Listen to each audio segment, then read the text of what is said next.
For Ryan Korangle, golf is more than a pastime. You could say it saved his life after nearly taking his life.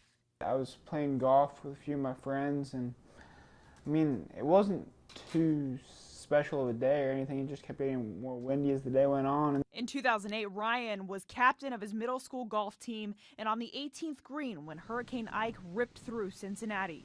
I was getting ready to approach my ball and a tree fell and hit me in the head. Ryan's dad, Don, got the call. And he didn't even ask what had happened to him because I could just tell that it was a serious situation. The first person that met me as I was getting out of the ambulance was this woman, and I didn't realize that at first that she was clergy from the hospital.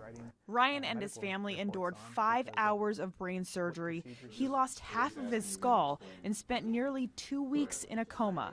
When Ryan finally came to here at Children's Hospital, he started a vigorous rehab schedule, 6 to 8 hours a day, 6 days a week. He had no movement on his left side. He had blurry double vision, and he was not promised that he would ever walk or talk again. But Ryan has something that you just can't teach. He was determined not to let anything stand between him and the game of golf.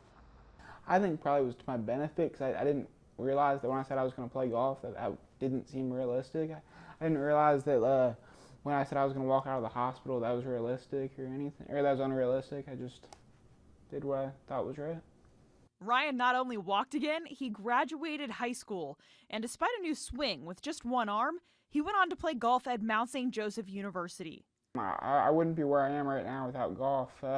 When I really didn't, when nothing was really certain about my future and I didn't really know what to work towards, I just worked towards golf, and I wanted to get better and better at golf. Once I started walking again, I just decided that I was going to start playing golf again.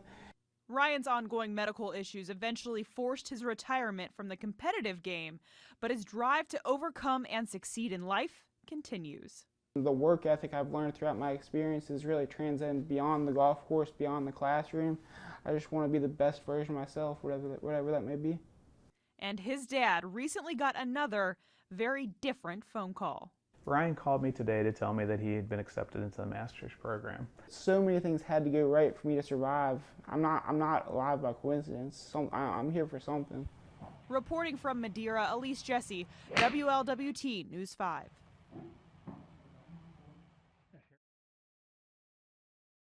Not all coaches are like Vince Lombardi, and I find answers and inspiration through all sorts of different avenues.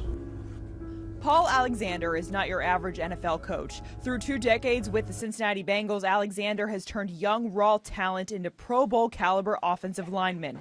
But Alexander is more than a coach. As I found out, he's a man of many layers.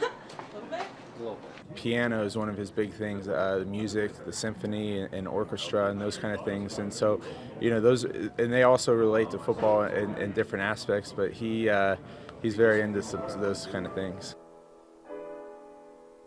Alexander performed at the University of Cincinnati Conservatory's 2010 Pianopalooza. Performing well under pressure goes hand in hand with football. It's all about learning how to execute.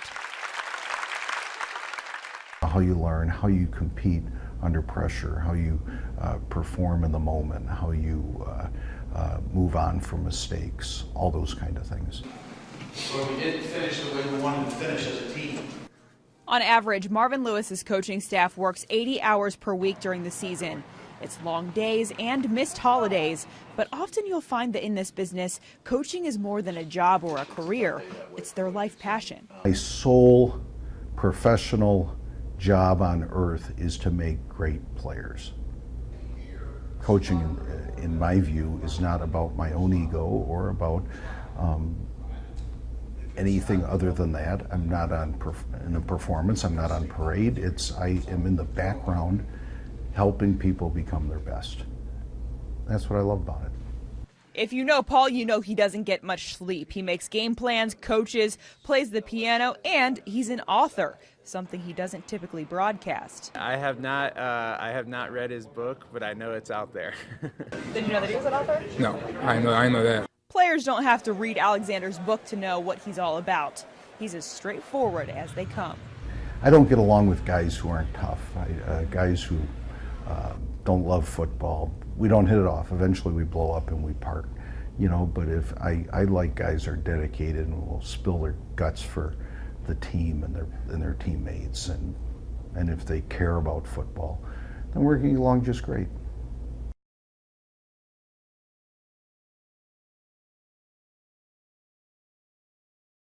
Dr. Kendall Hansen, the owner of Fast and Accurate, became interested in horse racing back in the 1980s. He also told me that he used to run track himself and lives vicariously through his horses. And this guy was just too good looking not to buy. But not cheap. Fast and Accurate is valued at $1.1 million. After he won the Spiral Stakes, he became Dr. Hansen's second Kentucky Derby starter, which is a rarity.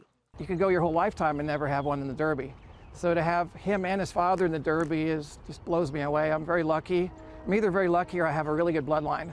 A good bloodline and a fat wallet. Dr. Hansen missed the Derby entry deadline, and that's going to cost him a pretty penny. We missed a deadline just by 4 or 5 days after winning the Spiral, and I paid $200,000 to run in the Derby. So I'm trying not to think about it. The money I won from winning the race just passes through my hands back over to Churchill. If I think about $200,000 to be in a race, it's insanity. But for one chance to be in the Derby, it's worth it. It really is. Well, we all know that Dr. Hansen has one of the biggest personalities in horse racing, but he told me this year he's going to tone it down a little bit. He told me he's not even bringing his lucky underwear to the Derby this year. From trackside at Churchill Downs, Elise Jesse, WLWT News 5 Sports.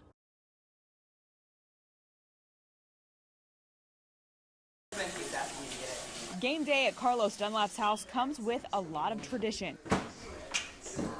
The veteran defensive end flies his parents, Diane and Carlos Sr., into Cincinnati for every home game. Some eggs and crispy hash browns that I made in the waffle maker.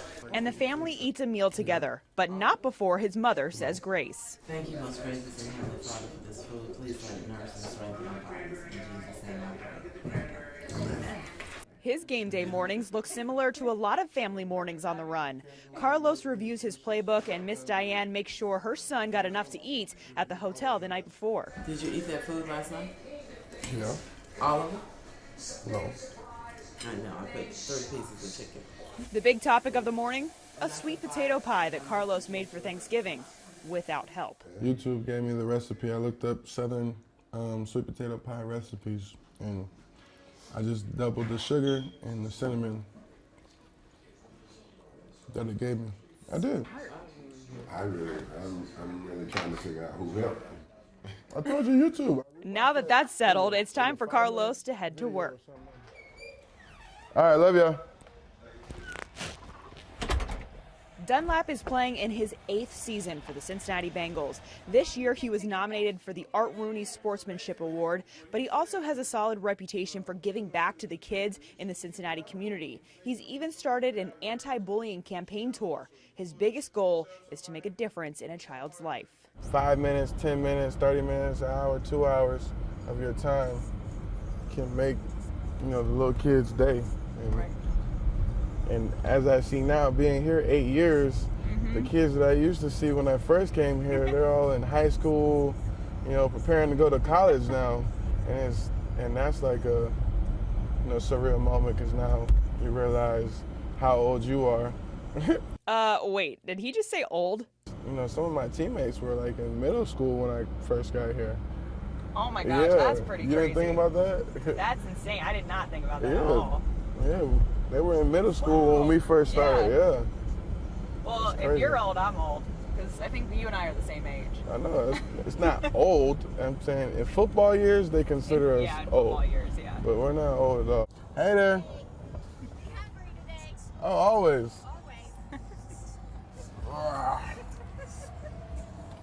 Appreciate y'all. No matter his age, Carlos is still torturing quarterbacks at a high level. And in less than a few hours, his job is to take down Big Ben. Just drop off. Go ahead and turn it off for me.